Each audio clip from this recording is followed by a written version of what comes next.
My name is Po1. Stands for Peace on Earth, Originality Never Ends. What else? Yeah, that's me.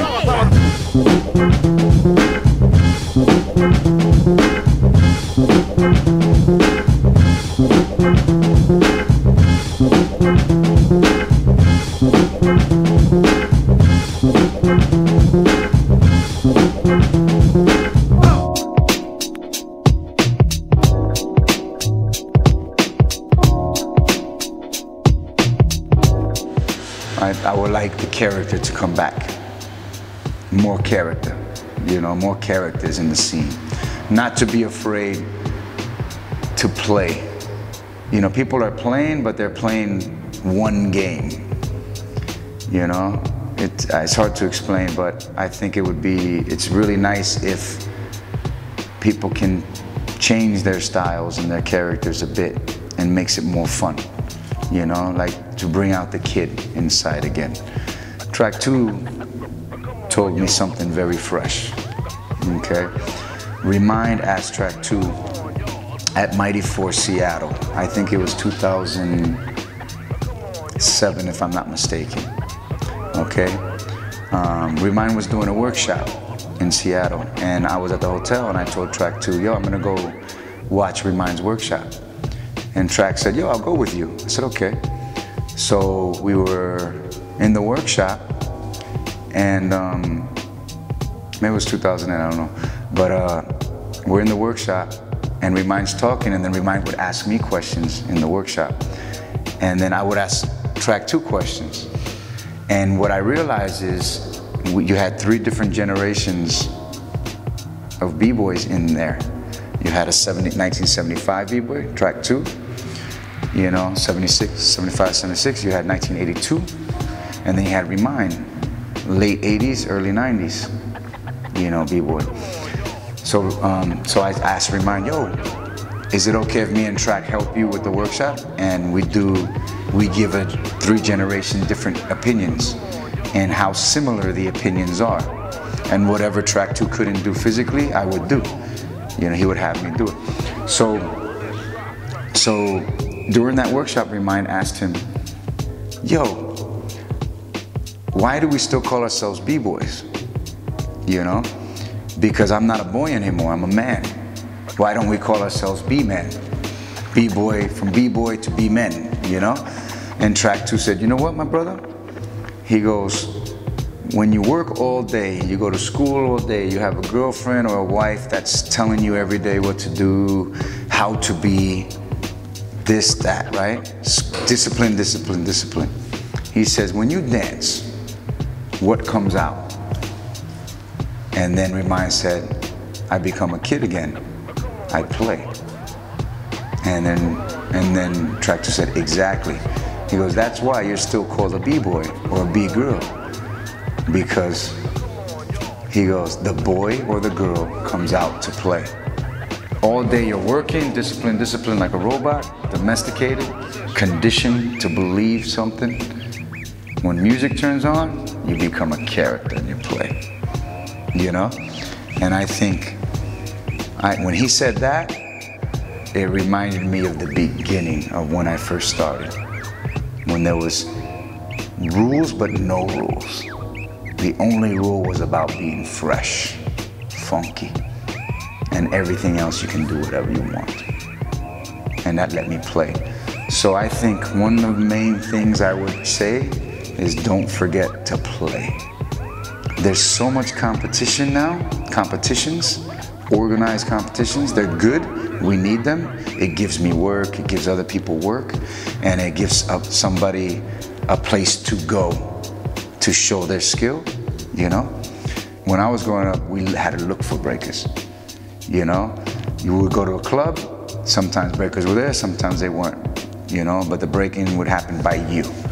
Now you can go to one place just for breaking, you know? And because of this, there's so many rules now of competition. You can't crash, you can't repeat, you can't do this, that. And they're good rules because it challenges you to be more perfect or more better at what you do. It challenges you. They're good, but it's also sometimes it takes away the fun, you know, because you're thinking like, oh, I crashed, I didn't do good. So a lot of people feel bad about themselves, so it takes away the liking. I would say, excuse me for the expression, but fuck it. Just do you and have fun, and if you crash, yeah, get up and go, yeah, I crashed, what? Do. You know what I mean? It's like, yo, so what, you know? And I think that needs to come back. It's one of the things. I think the character needs to come back. The individuality. In flowing, the individuality is growing. People are trying to find themselves. But on the Top Rock, I think the expression of the Top Rock, the similarity looks the same. And there's only a few people that are the leaders, you know? There's hundreds of thousands of B-boys all around and B-girls all around the world, breakers. But there's this similar style that everybody kind of has. I think when I was growing up, we had the approach, the energy of it. And energy doesn't mean fast. We had a certain energy that you know, oh, that's a B-boy, or that's a B-girl, or that's a breaker. You knew it when you see it. You just, the aura. How you say aura in your language? Aura. You can see it in somebody. Hip-hop has a different aura of people, you know? And you look at somebody and you're like, wow, he looks like he breaks, or she looks like she breaks. Or they're down by law. They're down, you know what I mean? And now, a skater will look like hip hop. And you look and you're like, I wonder if he breaks. And no, he doesn't break. The image has changed, you know? So I think I would like to change that. I would like that the image of something belongs to that, and then our image belongs to us. Now it's a fashion, and everybody has the same fashion, even if they don't do hip hop. And it's strange to see that, because it was very special for us. We created it, you know what I mean? Like the youth, the kids created it, the way to wear something. Now you can buy it. I wish that would change a little bit. I wish people would understand the importance of how we feel when we dress a certain way. You know what I mean? That because you wear a hat that has writing on it, or people would say graffiti, you know, but it's really called writing, because it has a tag on it and you bought it from the store, doesn't make you hip hop. You know? Your aura makes you hip hop. The way you present something makes you hip hop. And I think a lot of people think, oh, I have to buy this to become hip hop.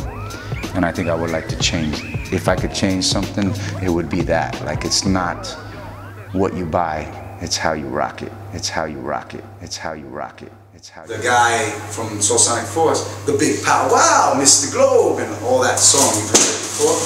He's wearing feathers. And you see him on stage, and he's doing this. He's taking the native dance, and then he does this.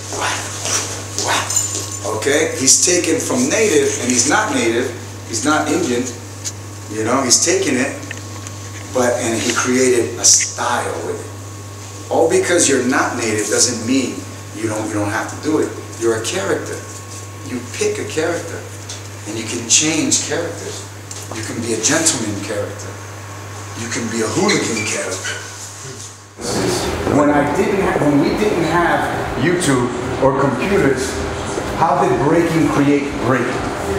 You know? What helped us create our moves? Do you guys understand that? Now, B-boys and B-girls only watch B-boys and B-girls. In my day, it wasn't like that. We watched B-boys and B-girls live. It's also become very in the studio. You know what I'm saying? In the studio, when it was a basement thing, it was a street thing, it was going out in the street and practicing, going out and looking for other dancers, you know, and challenging them to see what they got. I think people now wait for competitions to do that. Man, I used to get on a bus or hitchhike and take a car to the next town just to look for the next B-boy, because I heard there was breakers there. and everybody would hang out in the plaza. In Puerto Rico, you had a plaza. It's like the middle of the city, and everybody congregates there, goes there. So I think I would go, and I would challenge people, and then leave. I think that's missing. People don't just challenge people anymore, like just to do it. They wait for a competition to do it, And I think no, you should do it because you want to grow. Now you have YouTube, so now you can watch YouTube, the next battle, and you don't have to leave your home. But I think leaving your home gives you a social experience outside, And the social experience is very important to feel the social experience because you see people and you meet real people. And you do the challenge and you do the experience in the party or whatever and the friends. I don't know, that's missing in some places. Younger kids don't do it. Older kids do it. But in my day, it was the younger kids that did it. When I was 11, 12 years old, I was leaving. I was taking the bus to another town. My mother would be like, "Where the hell are you?" I would have to call my mother on a payphone. "Mom, I'm okay. I'm in San Juan, Escambron." Escambron was a beach we would go to. I said, "I went to Escambron." "What are you doing there?" "You're 13 years old, 12 years old." And I'm like, "I want to dance." And I think the young kids now don't leave so much. Maybe they do, I don't know, I don't see it. I always see the older leaving, I think that's missing. Let the young kids dance. Let hip hop, I call it Project Kids Take Back Hip Hop. Let the kids take back hip hop. All the old pictures that you see from back in the day, from Martha Cooper, from Henry Chalfant, the photographs of all the hip-hop file books, the history, everything. Look at the DJ, 16, 17 years old. Look at the B-boys, 12, 13 years old. Look at the style they had, the way they would take the pictures and the way they felt. You understand what I mean? They were kids. Now you have 20-year-olds standing. What happened to the feeling of the aura of the kids, Like, I think that's missing, so I would love to change that. Okay, big shout out to Each One Teach One TV. Thanks for using Each One Teach One. Okay, yeah, keep. It is about that, It's a Zulu thing, It's one of the Zulu things. I learned it from Zulu, so it's very important that we each one teach one or each one reach one. Okay. Big shout out to my crews. All you guys have taught me something. All right. All my crews from the '80s, all the people around me, Puck and Zoe, the guys that gave me my name, the P from Puck, the OE from Zoe. From Brooklyn, they're from Brooklyn. When I was a kid, you guys taught me a lot, and I just want to say thank you for that. Mouse, B-Boy Mouse from Chicago. He's half Puerto Rican, half Mexican, and he taught me my tracks and everything. Big shout out to Mouse. Big shout out to HBO. They were around, Homeboys Only. Abby, the leader of HBO. Big shout out to BVDs, the leader of BVDs, Papo Love. That's Brooklyn Vicious Dancers, Beyond Violence and Disorder, BVDs, Boys Very Down, all day. All right, and to my crews now, to all my crews now, Style Elements, Zulu Kings, Rock So Fresh, Star Child Rock, Track 2 put me down with the family, Star Child Rock, Death Style Rockers out of Germany, Actual Force out of France, Break Life, Kenny's Break Life is more of a movement, a way of thinking of how we've been living all our life. It's an honor to have that on my leg. Break Life, baby, all day, every day. All right, and everybody that's taught me, all the Wiggles, Fable, Track 2, Icy Ice, Abby, Alien Ness, from old to young, Fable, everybody. I mean, you guys have taught me so much, and I just want to share that and pass that down. So shout out to everybody. Poland, thank you for the inspiration as well. All around the world, all right? Each one teach one. Peace.